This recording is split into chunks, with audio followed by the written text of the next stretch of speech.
Hello, children. How are you doing? And it is a great to see you to watch this online worship and worship our God.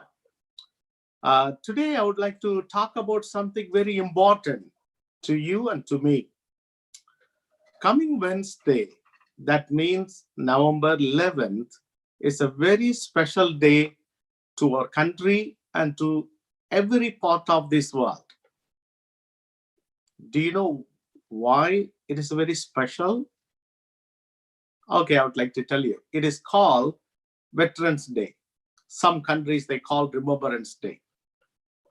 So on November 11th of every year at 11 a.m.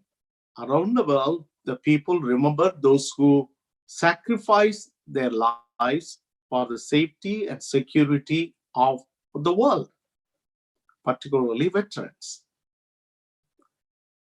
The veterans went to different places and they fought for the peace and justice and they died. When I think about this, it is a great honor to remember the people, those who died for our safety, our lives, our land. So we thank God for all those who sacrificed their lives. But Veterans Day, it is a day we remember those who died for our country. When someone dies, what will happen to the family? Think about it. How do they react? They cry, isn't it? They cry, grieve, and the people in the family, friends in the church, we pray for them and comfort them.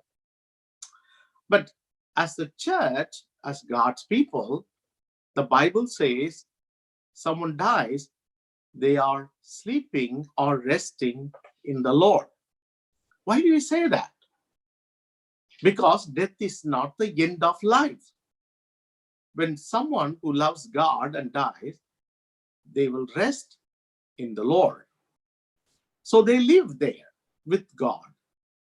But when Jesus comes back, they will come with Jesus. That is our faith. So those who die in our family, it's not just gone forever and ever. We will see them and we'll join with them in the kingdom of God forever and ever. That is our Christian faith. So when we comfort one another, particularly when someone dies in the family, we tell them that be comforted because we will see them again, because they will rise with Jesus, because Jesus rose again. So the hope of resurrection is very important. Sometimes as a pastor, when I visit the people, those who lost their loved ones, they cry. And I tell them that do not cry because they are with the Lord, because those who love the Lord are with the Lord. They will come back when Jesus come back.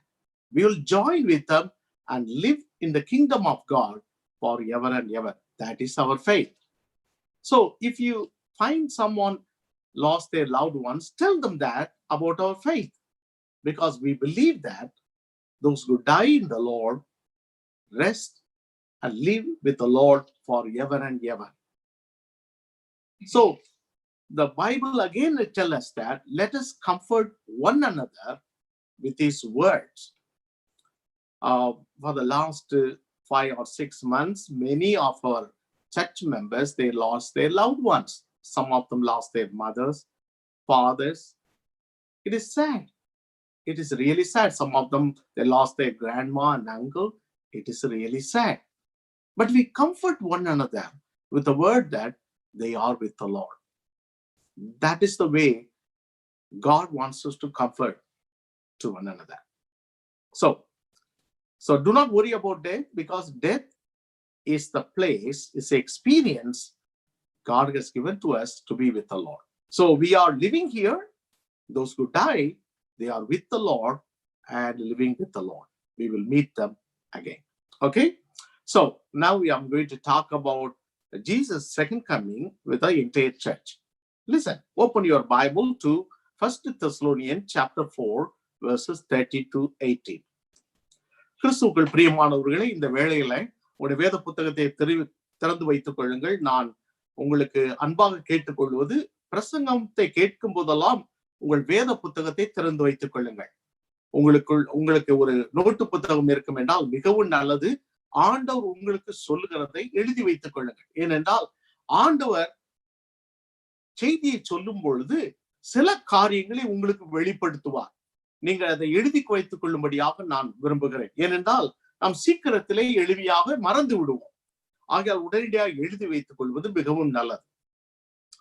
இந்த காலங்களிலே நாம் அதிகமாக Christmas கால விளம்பரங்களை பார்க்கிறோம். We have a lot of preparation about the Christmas. The Christmas season is the corner. Everyone is talking about Christmas. We are thinking about Christmas. We are thinking about planning about Christmas carol, Christmas service, Christmas shopping, many things. We would like to have a Christmas anxiety thing. But before we celebrate the Christmas this year, we have to prepare our hearts for Christ's second coming. சில சமயத்துல நாம் ஆண்டவருடைய இரண்டாம் வருகை குறித்து சிந்திக்காதபடி இந்த Christmas காலங்களை கழிப்பது என்பது மிகவும் வேதனைக்குரியது. நம்முடைய ஆண்டவர் முதல் முறையாக இந்த உலகத்திலே மனிதனாக வந்து தன்னை ஜீவ பலியாக ஒப்பு கொடுத்து உயிரோடு எழும்பி பரலோகத்திலே பிதாவின் வலது பாரசத்தில் வீட்டிருந்து மீண்டும் திரும்ப வரப்போகிறார். அவருடைய இரண்டாம் வருகைக்காக நாம் எல்லாரும் காத்திருக்கிறோம். இந்த இரண்டாம் வருகைக்காக காத்திருக்கிற நாம் நம்மை ஆயத்தப்படுத்தும்படியாக இந்த நாட்களிலே நாம் தியானம் செய்கிறோம். We are focusing on this topic, focus on second coming, second advent. Today we are going to talk about sharpening our focus on the hope of resurrection. உங்களுக்கு ஒரு கிரேக்க சொல்லை நான் சொல்ல விரும்புகிறேன். அதனுடைய பெயர் பெருசியா. இதனுடைய பெருசியா என்கிற சொல் it means presence or arrival. In the New Testament, it signifies the second coming of Christ. Sometimes the people think that second coming is just like a fairy tale story. It's not a story. It is a real event. Jesus will come back and he will meet us again.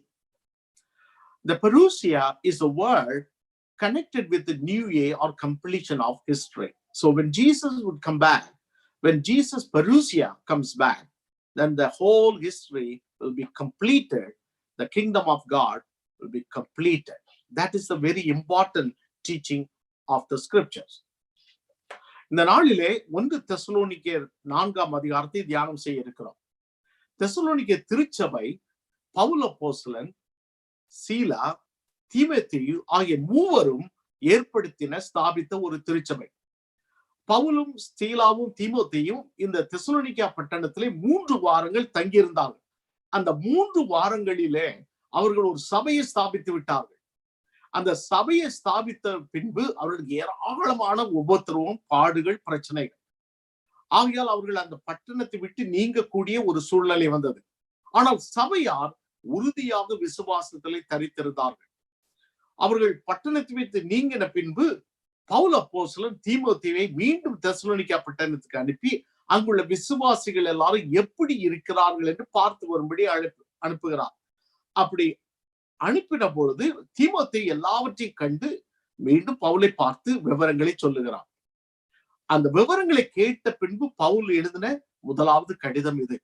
இந்த கடிதத்துல குறிப்பாக இந்த பகுதியில தெசலோனிக்கா பட்டணத்தில் உள்ள விசுவாசிகள் பலர் உபத்திரவத்தினாலே விசுவாசத்திற்காக தங்களுடைய வாழ்வை இழந்ததை குறித்து கேள்விப்பட்ட உடனே அங்கே இருக்கக்கூடிய துக்கத்தை குறித்து தீமோத்தேயு பவுலுக்கு சொன்ன போது இந்த 4ஆம் அதிகாரத்திலே அதை குறித்து அங்கே எழுதுகிறார். ஆகையால் இந்த வசனம் இப்பொழுது மிகவும் முக்கியமான ஒரு வசனம். நம்முடைய விசுவாச குடும்பமாகிய இன் கிரைஸ்ட் வாஷிங்டன் சர்ச்சிலே இது குறிப்பிட்ட இந்த சமீப காலமாக அநேக நம்முடைய பிள்ளைகள், நம்முடைய குடும்பத்தார் தங்களுடைய அருமையானவர்களை இழந்திருக்கிறார்கள். சிலர் தங்களுடைய தாய்களை இழந்திருக்கிறார்கள், சிலர் தங்களுடைய தகப்பன்மாரை இழந்திருக்கிறார்கள், சிலர் தங்களுடைய பாட்டி இழந்திருக்கிறார்கள், சிலர் தங்களுடைய அன்களை இழந்திருக்கிறார்கள். தங்களுக்கு அருமையானவர்கள் அவர்கள் இறந்திருக்கும் பொழுது அவருடைய கண்களிலே வடிந்த கண்ணீர், அவருடைய துக்கம், குடும்பமாக அவர்கள் அடைந்த வருத்தம், இவைகளை எல்லாத்தையும் நாம் அறிந்திருக்கிறோம். We all know the sufferings and the pain and the tears when our people, our families lost their loved ones. They are godly people. They died. Sometimes when we are grieving for them, sometimes we don't know how to grieve as a Christian. Today, we are going to talk about how can we grieve and comfort one another in the time of loss. 1 தெசலோனிக்கேயர் 4ஆம் அதிகாரத்திலே பவுல் அப்போஸ்தலன் இந்த வேத பகுதியிலே 2 காரியங்களை சொல்லுகிறார். அது 2ஆம் வருகை குறித்ததான ஒரு வேத பகுதியாக இருக்கிறது. இந்த 2ஆம் வருகை குறித்ததான சரியான அறிவும் சரியான புரிந்து கொள்ளுதலும் நமக்கு இருக்கும் பொழுது, நம்முடைய இழப்புகளிலே, நம்முடைய துக்கத்திலே நாம் எப்படி துக்கம் அடைய முடியும், ஆறுதல் அடைய முடியும் என்று சொல்லி இந்த பகுதியிலே அழகாக சொல்லுகிறார். Now, let us go to the 1 Thessalonians chapter 4, verse 13 and 14.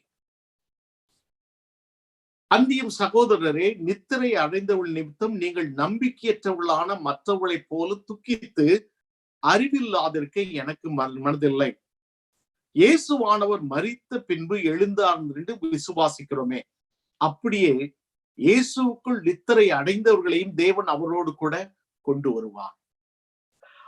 Pavul அப்போஸ்தலன் தெசலோனிக்கே சபைக்கு என்ன சொல்லுகிறார் என்றால், do not be ignorant, brothers and sisters, concerning those who have fallen asleep, so that you don't grieve like the rest who have no hope.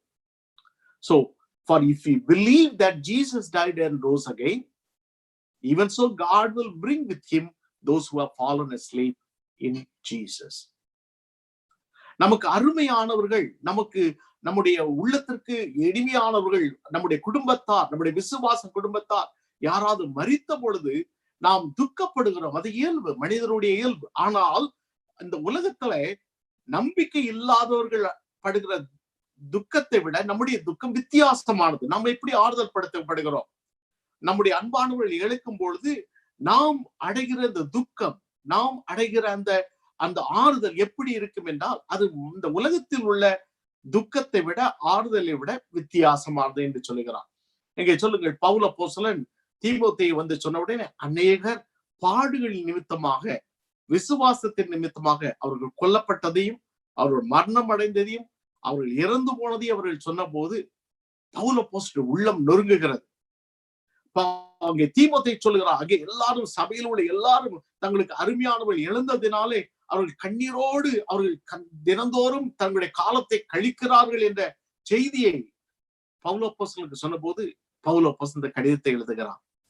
ஆண்டவருடைய பிள்ளைகளாகிய நாம் மரணத்தை சந்திப்போம், இல்லை என்று சொல்லவில்லை. ஆனால் நம்முடைய மரணத்தை சந்திக்கிற பொழுது நமக்கு இருக்கக்கூடிய ஒரு நம்பிக்கை என்னவென்றால், உயிர்த்தெழுதலின் நம்பிக்கை. Here Paul was talking about death as a sleep. ஒரு நித்திரை என்று சொல்லுகிறார். மரணம் என்பது ஒரு முடிவு அல்ல, அது ஒரு பகுதி. அது நித்தியத்திற்கு போவதற்கான ஒரு பகுதி, ஒரு அனுபவம். Paul did not use the term death, but he used the term sleep. In the Old Testament, there are many times death is signified as sleep. In Daniel chapter 12, verse 2, and Matthew chapter 27, verse 52, Mark chapter 5, 39 to 42. When you read these passages, you can see that death is never considered as a death, but the sleep in the Lord, the resting in the Lord. He told the church that the people who do not have faith in Christ in the world do not have this hope, do not have this experience. நம்முடைய அருமையானவர்களை நாம் இழக்கும் பொழுது நாம் துக்கப்படுகிறோம், வேதனைப்படுகிறோம். ஆனால் நமக்கு இருக்கக்கூடிய நம்பிக்கை என்ன தெரியுமா? அவர்கள் இயேசுவோடு வாழ்கிறார்கள் என்ற நம்பிக்கை நமக்கு இருக்கிறது. இயேசு திரும்ப வரும் பொழுது அவரோடு கூட இந்த அருமையான நம்முடைய திரும்ப வருவார்கள். இந்த காலகட்டத்திலே நமக்கு அருமையான பல்வேறு குடும்பங்கள் தன்னுடைய அருமையானவர்களை இழந்திருக்கிறார்கள். உமா ராஜகுமாரி ஃபேமிலி, அவர்கள் தங்களுடைய they lost their mother, Rajakumar's mother. Jaipal, Cynthia, John, Jesnal, அவருடைய Miss Devasirvadam, they lost their wonderful father, husband, and father-in-law. Selvin and Sneha lost their loved one. Manor and Melky family lost Melky's mother. Charles and Suja family, Suja's father. Madan and Anu's family. And today, this week, Sabari and Ramya family, Ramya's father. When you hear these losses, in the செய்திகள் எல்லாம் கேட்கும்போது, we are suffering with grief and loss and tears. சொன்னது போல ஒரு அவயம் பாடுபடும், முழு சரீரமும் பாடுபடும். இந்த அருமையான குடும்பத்தார் தங்களுக்கு அருமையான இழந்த பொழுது நம்முடைய முழு சபையாரும் நாம் கண்ணீர் விட்டோம், முழு சபையாரும் நாம் ஜெபம் செய்தோம், முழு சபையாரும் சேர்ந்து இவருக்கு ஆறுதல் கொடுத்தோம். அந்த அதுக்கான காரணம் என்ன தெரியுமா? இந்த அருமையான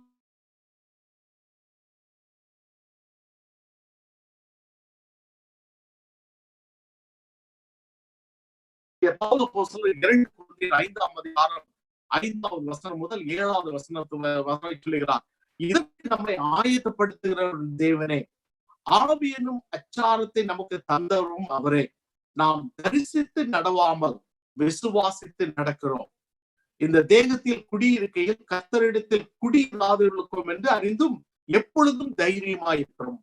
Paul said that when we are living in this world, we want to be with the Lord. But when we die, we are with the Lord. But the death is not the end of life, but it's the experience with the living God. We will come back again. Jesus will come back again, come back with the people, those who die in the Lord. யோவான் எழுதின சுவிசேஷம் 14ஆம் அதிகாரத்திலே 2வது வசனம் முதல் 3வது வசனத்திலே ஆண்டவர் விரோதமாய் சொல்லுகிறார். John chapter 14 verse 2 and 3. என் பிதாவின் வீட்டில் அநேக வாசஸ்தலங்கள் உண்டு, அப்படி இல்லாதிருந்தால் நான் உங்களுக்கு சொல்லியிருப்பேன். ஒரு ஸ்தலத்தை உங்களுக்காக ஆயத்த பண்ண போகிறேன்.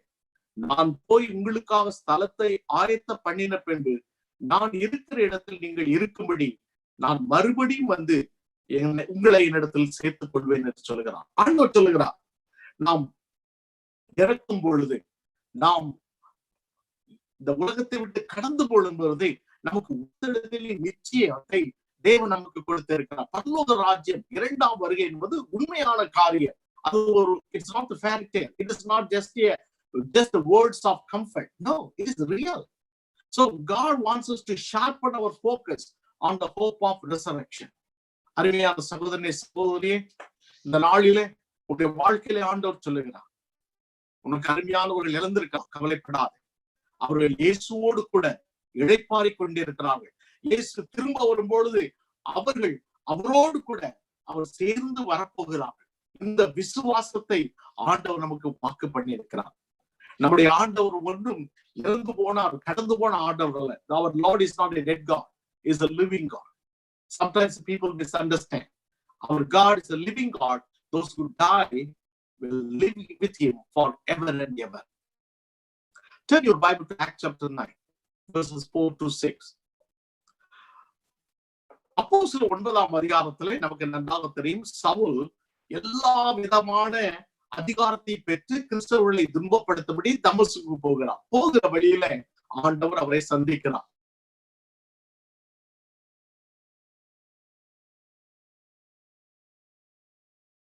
அங்கே அவனால் ஒன்று செய்ய முடியலை. அந்த அவ்வளவு பிரகாசமான ஒரு வெளிச்சம் அவன் தரையிலே விழுந்த போது அங்கு சொல்லுகிறான், சவுலே சவுலே, நீ ஏன் என்னை துன்பப்படுத்துகிறாய் என்று தன்னிடம் சொல்லுகிற ஒரு சத்தத்தை கேட்கிறான்.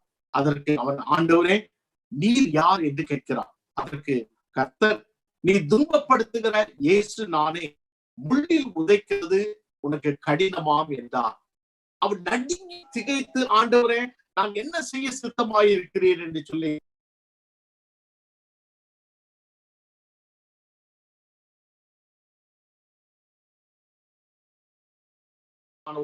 பவுல் அப்போஸ்தலர் என்ன எண்ணினார் தெரியுமா? உயிர்த்தெழுதல் என்பது ஒரு பொய் கதை. இயேசு உயிரோடு இருக்கிறார் என்பதெல்லாம் ஒரு பொய். அவரை நம்பி இந்த ஜனங்கள் எல்லாம், கிறிஸ்தவர்கள் எல்லாம் நம்பி வாழ்கிறார்களே, அவர்களை சிறைப்பிடிப்படி போகிற அந்த சவுலை ஆண்டவர் சந்தித்து சொல்கிறார், நான் உயிருள்ள தெய்வம் என்று. அவர் மாத்திரம் உயிருள்ள தெய்வம் அல்ல, அவரோடு கூட மரித்தவர்களும் உயிருள்ளவர்களாக தேவனோடு கூட இருக்கிறார்கள். அருமையான சகோதரனே, சகோதரியே, உனக்கு அருமையானவர்கள் இந்த நாளில, குறிப்பாக நீ இழந்து தவிக்கிற சூழ்நிலையில, அது தாயாக இருக்கலாம், சகோதரனாக இருக்கலாம், சகோதரியாக இருக்கலாம், தகப்பனாக இருக்கலாம், உன்னுடைய அன்பான பாட்டியாக இருக்கலாம், அல்லது உங்களுடைய அங்களாக இருக்கலாம். அவர்கள் எல்லாரும் ஆண்டவரோடு கூட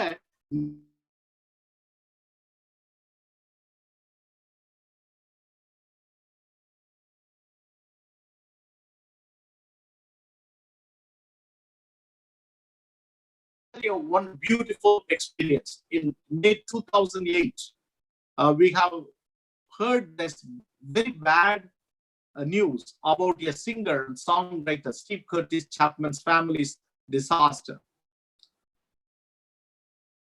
In May 2008, they lost their youngest daughter and their sister Maria Sue in a tragic accident. So in an interview with the Larry King live show on August 7th, Jim Husser said, it is the family's hope that these appearances will serve as a chance to proclaim to a watching world what they know or deeply convinced on, even in this difficult times. The gospel is true and faith in Christ is our hope. When Larry King asked the question, how these people are comforted themselves, or what is the hope, what is the base for their comfort, and he said that because of the resurrection of Jesus Christ, because of the hope of the resurrection of the dead, that is the base for their comfort. அருமையான சகோதரியே,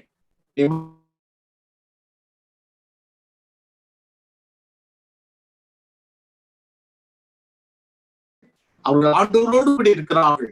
ஆண்டவர் திருப்பி வரும்பொழுது அவர் திரும்பி வருவார்கள் என்ற ஒரு ஆணித்தரமான ஒரு விசுவாசத்தை ஆண்டவர் நமக்கு கொடுத்திருக்கிறார். ஆகிய கவலைப்படாது, கலங்காது, உங்களை ஆறுதல் படுத்திக் கொள்ளுங்கள். ஒருவருக்கொருவர் இந்த விசுவாசத்தினாலே நாம் ஆறுதல் படுத்திக் கொள்கிறோம். ஒருவேளை உங்களுடைய தாய் மரணம் அடைந்திருந்தால், ஆண்டவருடைய சபையாக நாங்கள் உங்களுக்கு சொல்லுகிறோம், உங்களுடைய தாய் இயேசுவோடு கூட இருக்கிறார்கள். இயேசு திரும்பி வரும்பொழுது அவரோடு கூட உங்களுடைய தாயின் திரும்பி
முந்திக் கொள்ளவில்லை.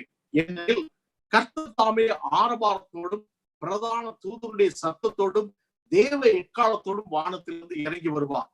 அப்பொழுது கிறிஸ்துவுக்குள் மரித்தவர்கள் முதலாவது எழுந்திருப்பார்கள். பின்பு உயிரோடு இருக்கும் நாமும் கர்த்தருக்கு எதிர்கொண்டு போக மேகங்கள் மேல் அவர்களோடு கூட ஆகாயத்தில் எடுத்துக் கொள்ளப்பட்டு இவ்விதமாய் எப்பொழுதும் அவருடனே கூட இருப்போம். ஆகையால் நீங்கள் இந்த வார்த்தைகளினாலே ஒருவரையொருவர் தேற்றுங்கள் என்று சொல்லுகிறார். Paul wrote that the hope is given to all believers regarding the second coming of Christ.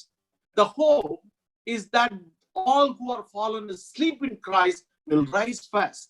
Not all dead, those who are alive will be caught up together with them in the clouds.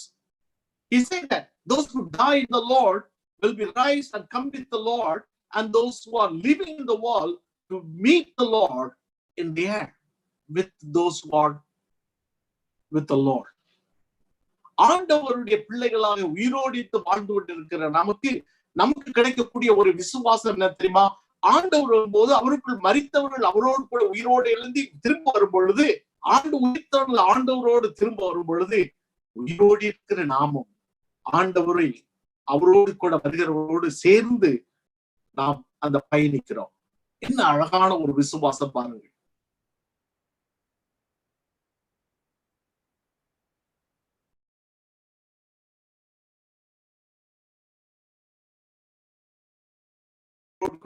எடுத்துக்கொள்கிறோம்.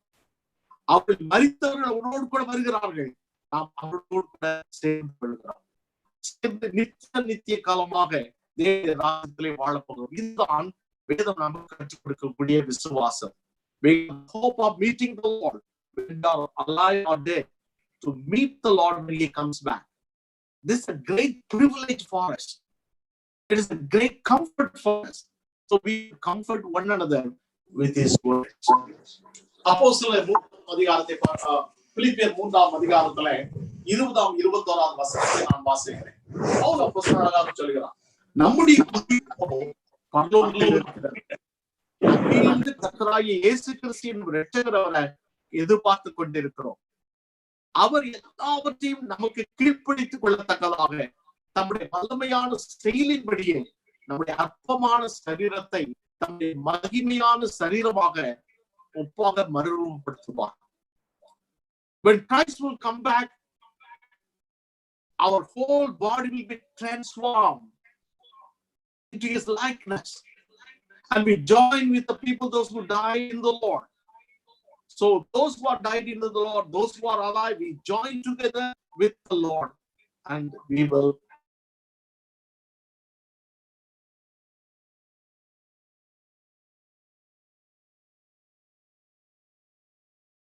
சகோதரியே,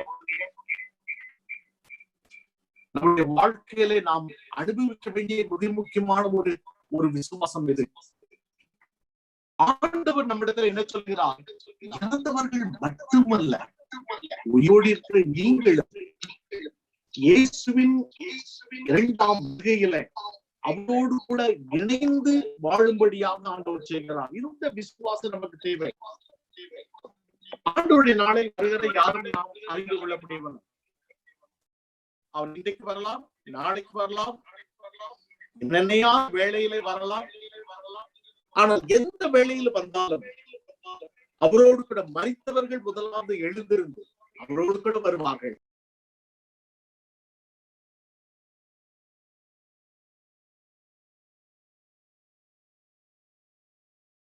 விசுவாசத்தை நாம் உறுதிப்படுத்த வேண்டும் என்று சொல்லி ஆண்டவர் எதிர்பார்க்கிறார். மத்திய 24:30 வசனத்தை பார்ப்போம். I would like to turn to Matthew chapter 24, verse 30.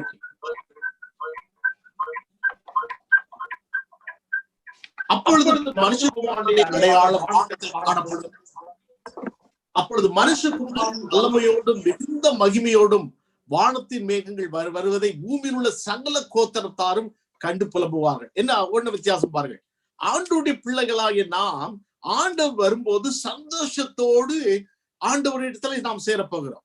ஆண்டவர் வரும்போது கர்த்தருக்குள் மரித்தவர்களோடு இணைந்து ஆண்டவருடைய ராஜ்யத்திற்கு நாம் செல்ல போகிறோம். இதைத்தான் ஆண்டவர் நம்ம சொல்லுகிறோம். ஆனால் ஆண்டவரை ஏற்றுக்கொள்ளாதவர்கள் அதை கண்டு புலம்புவார்கள். 31வது வசனத்தில் வலுவாய் தொனிக்கும் எக்கால சத்தத்தோட அவர் தமது தூதர்களை அனுப்புவார். அவர்கள் அவரால் தெரிந்து கொள்ளப்பட்டவர்களை வானத்தின் ஒரு முனை முதற்கொண்டு மறுமுனை மட்டும் 4 திசையிலிருந்து கூட்டி சேர்ப்பார்கள் என்று சொல்லப்பட்டிருக்கிறார். ஆண்டவர் திரும்ப வரும் பொழுது அவரோடு கூட மரித்தவர்கள் எழுந்து அவரோடு கூட இணைந்து வரும் பொழுது 4 திசையிலும் உள்ள கர்த்தருடைய பிள்ளைகளெல்லாம் கூட்டி சேர்க்கப்படுவார்கள் என்று சொல்லி ஆண்டவர் அழகாக சொல்லுகிறார். இந்த விசுவாச வாழ்க்கை மத்தியில் மாத்திரம் சொல்லப்படவில்லை. தானியேலுக்கு ஆண்டவர் வெளிப்பாடாக சொல்லுகிறார். தானியேல் 12ஆம் அதிகாரம் 1 முதல் 3 வசனங்களை திருப்பிக் கொள்ளுங்க. Daniel chapter 12 verse 1 to 3. God revealed this greatest prophecy to the prophet Daniel. அதில் சொல்லப்பட்டிருக்கிறது, உன் ஜனத்தின் புத்திரருக்காக நிற்கிற பெரிய அதிபதியாகிய மிகாவேல் அக்காலத்திலே எழும்புவான். யாதொரு ஜாதியாரும் தோன்றியது முதல் அக்காலம் மட்டும் உண்டாயிರದ ஆபத்து காலம் வரும். அக்காலத்திலே புஸ்தகத்தில் எழுதியிருக்கிறவர்களாக காணப்படுகிற உன் ஜனங்கள் அனைவரும் விடுவிக்கப்படுவார்கள். பூமியின் தூளிலே நித்திரை பண்ணியவர்களாகிய அநேகர் சிலர் நித்திய ஜீவனுக்கும் சிலர் நித்திய நிந்தைக்கும் இகழ்ச்சிக்கும் விழித்து எழுந்திருப்பார்கள். ஞானவான்கள் ஆகாய மண்டலத்தின் ஒளியை போலவும் அநேகரை நீதிப்படுத்துகிறவர்கள் நட்சத்திரங்களைப் போலவும் என்றைக்கும் உள்ள சதா காலங்களிலும் பிரகாசிப்பார்கள். ஆண்டவர் என்ன சொல்லுகிறாங்க இங்கே? தானியலுக்கு என்ன சொல்லுகிறான்டா, ஆண்டவர் திரும்ப வரும்பொழுது, இயேசு திரும்ப வரும்பொழுது ஆண்டவருடைய பிள்ளைகள் நட்சத்திரங்களை போல பிரகாசிப்பார்கள் சதா காலமும். ஏனென்றால் அவர்கள் ஒளியின் பிள்ளைகள், ஞானவான்கள், அநேகரை இயேசுவுக்கு நேராய் வழி நடத்தவர்கள். இவர்கள் இயேசுவினோடு கூட அவருடைய மரித்தவர்களோடு கூட இணைந்து வரும் பொழுது நாம் எல்லாரும் சேர்ந்து தேவனுடைய ராஜ்யத்திலே நித்திய காலமாக இருக்க போகிறோம். This is our faith. Sharpen this faith in your life. Those who died in the Lord will come back with the Lord, will rise up and come back with the Lord. We have the hope. Those who are living in this world will meet the Lord along with those who raise from the dead. We are all together in the kingdom of God forever and ever. Sharpen this faith in your life. நம்முடைய வாழ்க்கையில, நம்முடைய விசுவாச வாழ்க்கையில இரண்டாம் வருகை அச்சாரமாய் இருக்க வேண்டும் என்று ஆண்டவர் எதிர்பார்க்கிறார். The second coming of Christ is your focus, is your attention. It is your center point of all your life here. Do not forget it. The Lord is coming back. It is a joyful experience for us, not a painful experience, not a scary experience. It's a joyful experience because God is coming back to take us to his home. I would like to tell you a beautiful story about a mother who was explaining to her little girl the death of her father. The mother said, God has sent for your father and will send for us, but I do not know just when. So the little girl told the mother, Mom, if we do not know just when God is going to send for us, do you not think that we had to better pack up and get ready to go? God might send when we are not ready. That is true. Sometimes we are living a life completely forgotten the second coming of Christ. Sometimes we live a life completely ignoring the second coming of Christ. Sometimes we live a life completely forgot the hope of resurrection and meeting the Lord in our lives. அருமையான சகோதரனே, சகோதரியே, உன்னுடைய வாழ்க்கையிலே நீ பல்வேறு காலகட்டங்களிலே பல்வேறு தீர்மானங்களை செய்யும் பொழுது, பல்வேறு சமயங்களிலே உன்னுடைய வாழ்வை நடத்தும் பொழுது, பல்வேறு கட்டங்களிலே இந்த இரண்டாம் வருகையை சிந்தித்து பார்க்க முடியாத அளவிற்கு நீ உன் வாழ்க்கை நடத்தியிருக்கலாம். ஆண்டவர் இந்த நாளில் உன்னை அன்போடு அழைக்கிறான். உன் வாழ்வை இரண்டாம் வருகைக்கு நேராக ஆயத்தப்படுத்தி என்று சொல்லுகிறார். ஆயத்தப்படுத்தார்கள் புலம்புவார்கள், ஆயத்தப்படுத்தார்கள் கலங்குவார்கள், ஆயத்தப்படுத்தார்கள் பயப்படுவார்கள். ஆனால் ஆயத்தப்படுத்துவர்களோ சந்தோஷப்பட்டு எதிர்பார்த்து கொண்டிருப்பார்கள். ஆகையால் தான் வெளிப்படுத்துகிற கடைசி வசனமாக அப்போஸ்தலர் சொல்லுகிறார், கர்த்தராகிய இயேசுவே சீக்கிரம் வாரும், கர்த்தராகிய இயேசுவே சீக்கிரம் வாரும். இதுதான் நம்முடைய ஜெபமாக இருக்க வேண்டும். ஆண்டவர் நம்மை ஒரு நம்பிக்கை இல்லாதவர்களாக வாழ அழைக்கப்படவில்லை. கர்த்தருக்குள் மரித்தவர்கள் அவரோடு கூட உயிரோடு எழும்பி திரும்பி வருவார்கள். இந்த நம்பிக்கையை ஆண்டவர் சொல்லி இருக்கிறார். இரண்டாவது, உயிரோடு இருக்கிற நாம் அவரோடு கூட சந்திக்கும் பொழுது கர்த்தருக்குள் மரித்தவர்களும் சேர்ந்து இறந்து நாம் ஆண்டவருடைய ராஜ்யத்துல நித்திய காலமாக வாழ போகிறோம். இந்த விசுவாசத்தை ஆண்டவர் கொடுத்துக்கிறார். கிறிஸ்துவுக்குள் அருமையான பிரியமானவர்களே, தெசலோனிக்கே பட்டணத்தார் விசுவாசிகள் அவர்கள் புலம்பினார்கள், அழுதார்கள், கதறினார்கள், தன்னுடைய அருமையானவர்கள் இழந்த பொழுது. அங்கே பவுல் அப்போஸ்தலர் சொல்கிறார், இயற்கைதான், நாம் அழுவோம், கலங்குவோம், நாம் புலம்புவோம், உண்மைதான். ஆனால் அதே சமயத்துல இந்த நம்பிக்கையை விட்டு விடாதீர்கள். இயேசுவின் இரண்டாம் வருகையிலே மரித்தோரும் உயிரோடு இருக்கிற நாமும் இணைவோம் என்கிற நம்பிக்கையை விட்டு விடாதீர்கள் என்று சொல்லி அழகாக பவுல் அப்போஸ்தலர் கற்றுக் கொடுக்கிறார். அருமையான சகோதரிய சகோதரியே, ஒருவேளை உங்களுக்கு அன்பானவர்களை இழந்து தவிக்கிற சூழ்நிலையாக இருக்கலாம். ஆண்டவரிடத்துல சொல்லுகிறார், நம்பிக்கை சொல்லுகிறார், கர்த்தருக்குள் மரித்தவர்கள் உயிரோடு எழுந்து அவரோடு கூட திரும்பி வருவார்கள். அதே சமயத்தில் ஆண்டவர் சொல்லுகிறார், உயிரோடு இருக்கிற நீங்களும் நானும் ஆண்டவர் வரும் பொழுது அவரை நாம் சந்திப்பதற்கும் ஆண்டவர் நமக்கு கிருபை தருகிறார். என்ன அழகான ஒரு சத்தியம் பாருங்கள், என்ன அழகான ஒரு நம்பிக்கை பாருங்கள். நம்முடைய நம்பிக்கை மற்றவர்களை காட்டிலும் வித்தியாசமானது. இந்த உலகத்தில் உள்ள எல்லாரும் வாழ்கிறார்கள், பிறப்போம் இறப்போம் என்று சொல்லி வாழ்கிறார்கள். நாம் அப்படி அல்ல. நாம் ஆண்டவருக்குள் பிறந்தோம், ஆண்டவருக்குள் நித்திய காலமாக பரலோக ராஜ்யத்திலே வாழப்போகிறோம் என்கிற நம்பிக்கையில நாம் மற்றவர்களை காட்டிலும் வித்தியாசமானவர்கள். என்னுடைய தாய் மரித்த பொழுது என்னுடைய தாயை பார்க்க வேண்டும் என்று சொல்லி ஆஸ்திரேலியாவிலிருந்து நான் புறப்பட்டேன். ஆனால் என்னுடைய தாயின் முகத்தை நான் கடைசி வரை பார்க்க முடியவில்லை. ஆனால் எனக்குள்ளே ஒரு ஆழமான ஒரு ஒரு ஒரு கர்த்தருடைய வார்த்தை என்னை தேடப்படுகிறது. விமானத்திலே உட்கார்ந்து கொண்டு அழுது கொண்டு இந்தியாவுக்கு நேராக பயணி கொண்டிருந்த பொழுது ஆண்டவர் என்னோடு கூட பேசின ஒரு காரியம், கவலைப்படாதே, உன் தாய் மரிக்கவில்லை, அவள் நித்திரையாய் இருக்கிறாள், என்னோடு கூட இருக்கிறாள், நீ அவளை முகமாய் சந்திப்பாய் என்று சொல்லி ஆண்டவர் சொன்னார். அந்த வசனத்தை நான் வாசித்த பொழுது இந்த 1 தெசலோனிக்கே 4ஆம் அதிகாரம் மிகவும் தெளிவாக எனக்கு பட்டது. என்னுடைய தாய் ஆண்டவருடைய ராஜ்யத்திலே அவர்கள் ஆண்டவருடைய நித்திய காலமாக இருப்பது மட்டுமல்ல, இயேசு திரும்ப வரும் பொழுது என் தாய் ஆண்டவரோடு கூட வருவார்கள். அவர் வரும்பொழுது நான் உயிரோடு இருக்கும் பொழுது நானும் என் ஆண்டவரை மட்டுமல்ல என் தாயோடு கூட சேர்ந்து நித்திய காலமாக தேவனுடைய ராஜ்யத்திலே இருப்போம். இதனுடைய தாய்க்கு மட்டுமல்ல, நம்முடைய எல்லா விசுவாச குடும்பத்தாருக்கும் உரித்தான ஒரு நம்பிக்கை. பிரியமானவர்களே, கவலைப்படாதீர்கள், கலங்காதீர்கள். உங்களுடைய நம்பிக்கை வீண் போகாது. உன் நம்பிக்கை ஆண்டவர் மேலே வைத்திருக்கிறது. உங்களுடைய நம்பிக்கையின் நங்கூரம் இயேசு. உங்களுடைய நம்பிக்கையின் நங்கூரம் இயேசுவின் 2ஆம் வருகை. தைரியமாயிருங்கள். நாம் யாரையும் இழந்து விடவில்லை. அவளை மீண்டும் மீண்டும் சந்திப்போம். அதே சமயத்துல உயிரோடு இருக்கிற நாம் அந்த 2ஆம் வருகைக்காக நம்மை ஆயத்தப்படுத்த வேண்டும். நம்முடைய வாழ்க்கையை பரிசுத்தமாய் காத்துக்கொள்ள வேண்டும். நம்முடைய விசுவாசத்தை காத்துக்கொள்ள வேண்டும். மற்றவர்களுக்கு முன்பாக இயேசுவின் பிள்ளைகளாக சாட்சியாக வாழ வேண்டும். மற்றவர்களுக்கு முன்பாக நாம் ஒரு நல்ல ஆண்டவருடைய பிள்ளைகளாக மாதிரியாக வாழ வேண்டும். அநேக பிள்ளைகள் இயேசுவை ஏற்றுக்கொள்ளவில்லை, அவர்களை இயேசுவுக்கு நேராக திருப்ப வேண்டும். அநேகருக்காக நாம் ஜெபம் பண்ண வேண்டும். இதெல்லாம் நாம் செய்ய வேண்டும். நாம் நம்மை ஆயத்தப்படுத்தும் பொழுது இயேசு திரும்ப வரும் பொழுது மரித்தோரோடு கூட நாமும் சேர்ந்து ஆண்டவருடைய ராஜ்யத்துக்கு போவோம். என்ன அருமையான ஒரு சத்தியம்.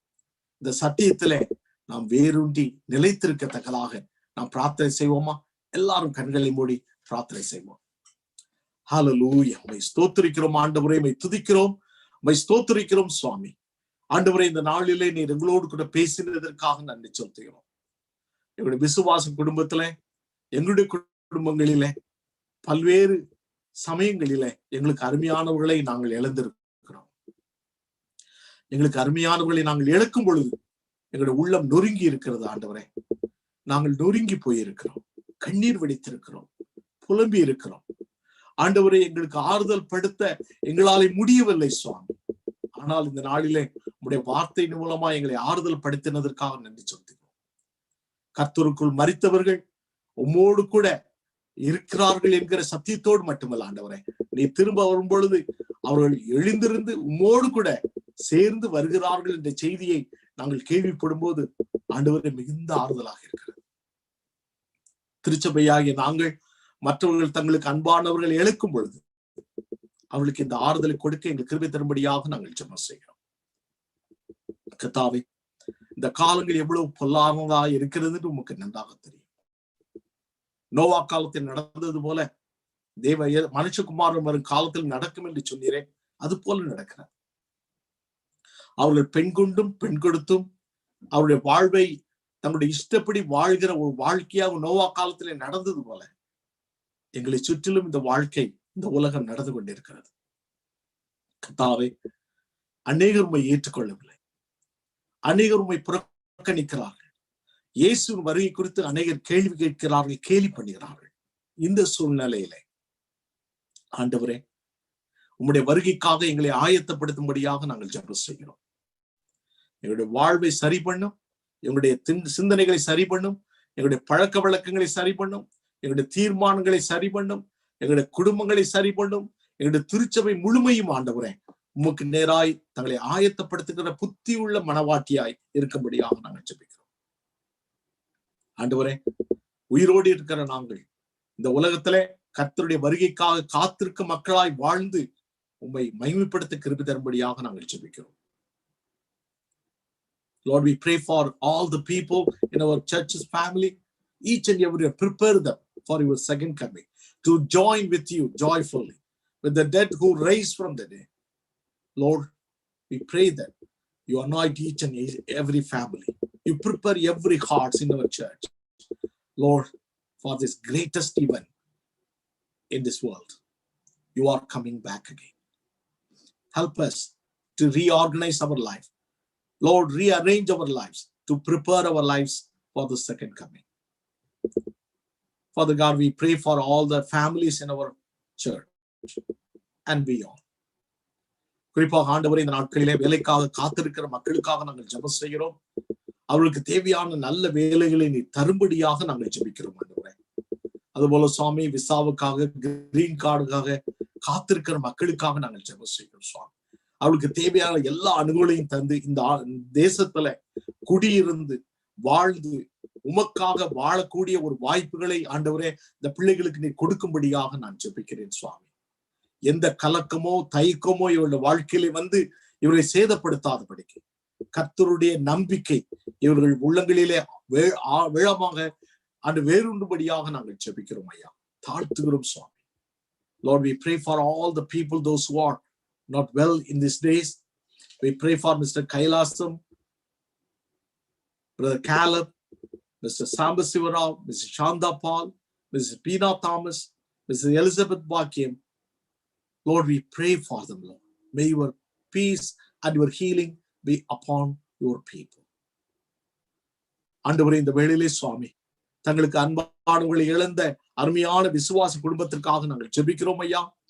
அண்ணா உமா ராஜகுமாரி குடும்பத்திற்காக நாங்கள் ஜெபிக்கிறோம். மிஸ் தேவாசிவாதம், ஜெய்பால், சிந்தியா, ஜான், ஜெஸ்னால் குடும்பத்திற்காக நாங்கள் ஜெபிக்கிறோம். செல்வின் ஸ்னேகா குடும்பத்திற்காக ஜெபிக்கிறோம். மனோகர் மெல்கி குடும்பத்திற்காக ஜெபிக்கிறோம். சார்ல்ஸ் சுஜா குடும்பத்திற்காக ஜெபிக்கிறோம். மதன் அணு குடும்பத்திற்காக ஜெபிக்கிறோம். சபரி ரம்யா குடும்பத்திற்காக ஜெபிக்கிறோம். கர்த்தாவே, உம்முடைய உயிர் தெழுதலின் நம்பிக்கையினாலே உம்முடைய பிள்ளைகளை ஆசீர்வதித்து இவளை ஆறுதல் படுத்தும்படியாக நாங்கள் ஜெபிக்கிறோம். ஆண்டவருடைய சபையிலே உள்ள ஒவ்வொருவருக்காக ஜெபிக்கிறோம். ஒவ்வொருவரும் தினந்தோறும் வேத வாசிக்கவும், ஜெபிக்கவும், பரிசுத்தத்தோடு வாழவும், நற்செய்தி அறிவிக்கவும், ஆத்துமாக்களை ஆதாயம் பண்ணவும் எங்களுடைய சபையின் ஒவ்வொருவரையும் தடப்படுத்தும்படியாக நாங்கள் ஜெபிக்கிறோம். இந்த ஆராதனை பார்த்து கொண்டிருக்கிற ஒவ்வொருவருக்கும் அந்த கிருபையை தரும்படியாக நாங்கள் ஜெபிக்கிறோம். ஆண்டவரே, எங்களுடைய சபை ஆண்டவரே உடைய சித்தத்தை அறிந்து செய்யக்கூடிய சபையாக இருக்க தொடர்ந்து எங்களை ஆசீர்வதிக்கும்படியாக நாங்கள் ஜெபிக்கிறோம். Lord, bless us to own your church building, to worship you and minister to you in our area. And Lord, help us to find the place to worship you all the time with our families. Lord, we pray for Loving Action Ministry. We pray for Chandran Roland and Madan Raj. We pray that, Lord, you anoint your people, continue to minister through this ministry. அன்பின் ஆண்டவரே, இந்த வேளையிலே இந்த வாரத்தில் நடக்கக்கூடிய ஊழியங்களுக்காக ஜெபிக்கிறோம். Esther fellowship பிரேயருக்காக ஜெபிக்கிறோம். Corona virus பேரஸ்க்காக ஜெபிக்கிறோம். அடுத்த வாரம் நடக்கக்கூடிய ஆராதனைக்காக ஜெபிக்கிறோம். November 22 ஹார்வெஸ்ட் ஃபெஸ்டிவலுக்காக நாங்கள் ஜெபிக்கிறோம். மீட் அண்ட் கிரீக் ஜூம் மீட்டிங்காக நாங்கள் ஜெபிக்கிறோம். November 28 நடக்கக்கூடிய ICWC ஃபேமிலி சாங் சர்வீஸ் நைட்காக நாங்கள் ஜெபிக்கிறோம். இந்த ஊழியங்களை எல்லாம் ஆசீர்வதியும் ஆண்டவரே. இந்த ஊழியங்களின் மூலமா ஜனங்களை தொடும்படியாக நாங்கள் ஜெபிக்கிறோம். ஆண்டவரே, இந்த நாட்டில் மட்டுமல்ல சுவாமி, உலகமெங்கும் நடக்கக்கூடிய எல்லா வித ஊழியங்களுக்காக நாங்கள் ஜெபிக்கிறோம். குறிப்பாக இந்தியாவிலே நடக்கக்கூடிய மிஷனரி பணிகளுக்காக ஜெபிக்கிறோம். எங்கெல்லாம் ஆண்டவரே உடைய பிள்ளைகள் ஆண்டவரே ஆத்ம ஆதாயம் செய்யும்படி தன்னுடைய வாழ்வை அர்ப்பணித்து சென்றிருக்கிறார்களோ அவர்கள் மேலே உடைய வல்லமை இறங்கி அவருடைய மிஷனரி பணிகளை ஆசீர்வதிக்கும்படியாக நாங்கள் ஜெபிக்கிறோம் ஐயா.